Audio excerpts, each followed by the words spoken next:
Hi there. This is a bonus video I split off from the main one to give it more focus.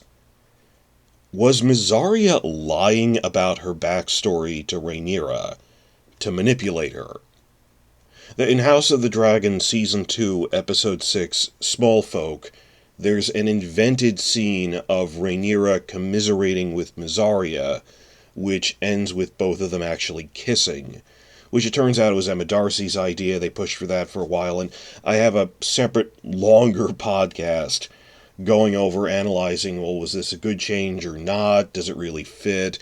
And I ultimately conclude that, well, it needed one or two more setup scenes because it came a little fast, but it doesn't ruin anything. It's really comparable to Alicent having sex with Kristen in the TV show.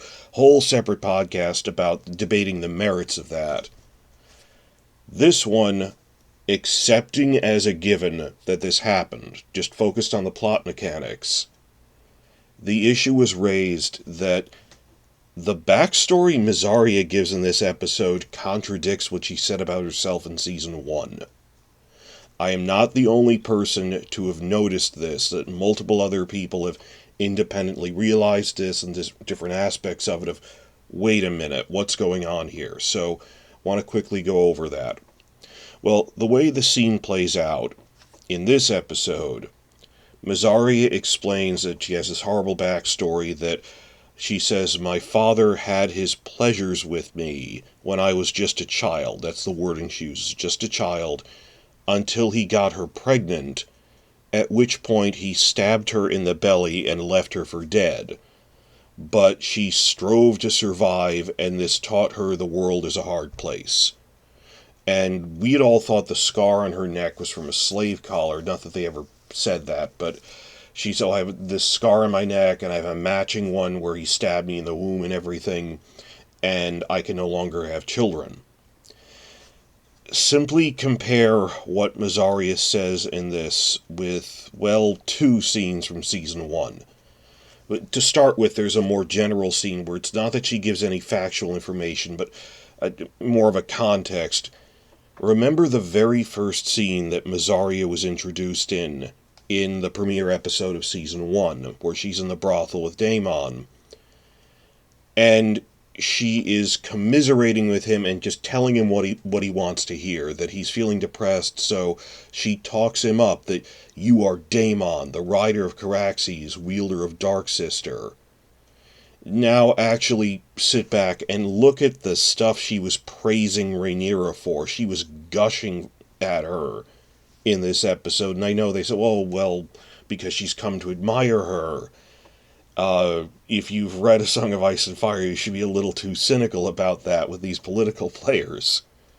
That she's now openly saying, oh, you treated me like an equal, you were born to rule, and so forth. That she's laying it on a little heavy, and this is just subjective. It's context of, was this too much praise? Was it, no, I've become enamored with Rhaenyra? Because there's points in the books where, like, people really praise someone like Daenerys, and then you realize they were manipulating her, that sort of thing.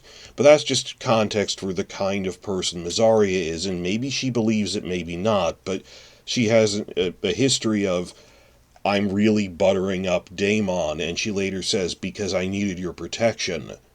And this isn't even necessarily a bad thing or manipulating them for negative reasons, but she does have this tendency to praise people who she is dependent on, and it's reciprocal.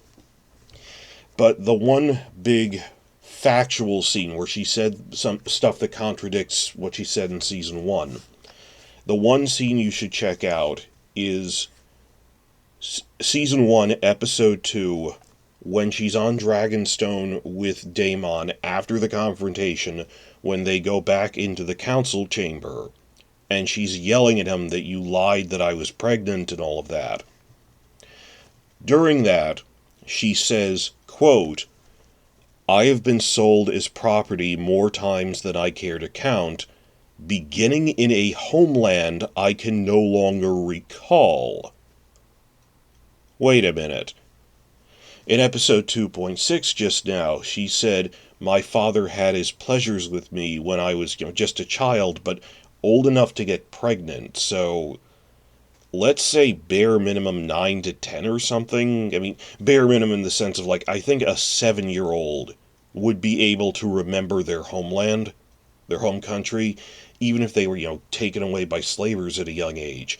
And benefit of the doubt, memory can fade, particularly of childhood, when you hear the slavery stories like Missandei or kidnap cases, that okay, memory can be fuzzy if you're, childhood that you don't remember very well, but you'd remember something of your homeland if you were like 9 or 10. So now she's saying, oh, my father abused me. This sounds at best suspicious, if not contradictory. And she actually said two things in this one scene. If you see nothing else, go back and check the scene of her confronting Daemon. A little earlier in the scene, when she's explaining, well, you told them I was pregnant and I'm not. In episode 2.6, she says, I cannot bear children because my father stabbed me in the womb. In second episode of season 1, she said, quote, I ensured long ago I would never be threatened by childbirth. I ensured. It makes it sound like something she did, that we thought she, like, somehow took an intentional overdose of moon tea to damage her reproductive organs or something on purpose. Sort of like what Lysa Tully did accidentally. But it doesn't sound like that, these two things of it, that I ensured that. Homeland I don't even remember. What the heck is going on here? Well, there's basically three options to explain the discrepancy. Option 1, now the writers intend for Mysaria to be lying to Rhaenyra to manipulate her. Option 2, this is a retcon, but the writers will claim that in-universe Mysaria was originally lying, that option 2 is the writers are aware of the contradiction. They are intentionally, well, what matters is authorial intent, that they are intentionally making a retcon, and they are going to use the excuse that, well, she lied to Daemon. Option 3 is it's just plain lazy writing, that it wasn't an intentional retcon, but the writers just plain kind of forgot that they weren't even aware of the discrepancy, that Condal is unaware of the contradiction. And it's not that it's that hard to fix. Even then, they could say, I didn't realize that was a contradiction. Well, she could have been lying. But the distinction is whether they were aware of the discrepancy or not. How many times on Game of Thrones did we jump at wild theories that, this discrepancy is to set up a twist later, when it turned out they just weren't paying attention to their own changes? Things like the Talissa is a Lannister honeypot spy theory, which is where we get the term honeypotting. Or more specifically, like, that Cersei kind of forgot that they invented her saying in the second episode that, I had a child with Robert before the other three with Jaime, but it died in the cradle. And I'll even give them that people tend to gloss over cradle deaths.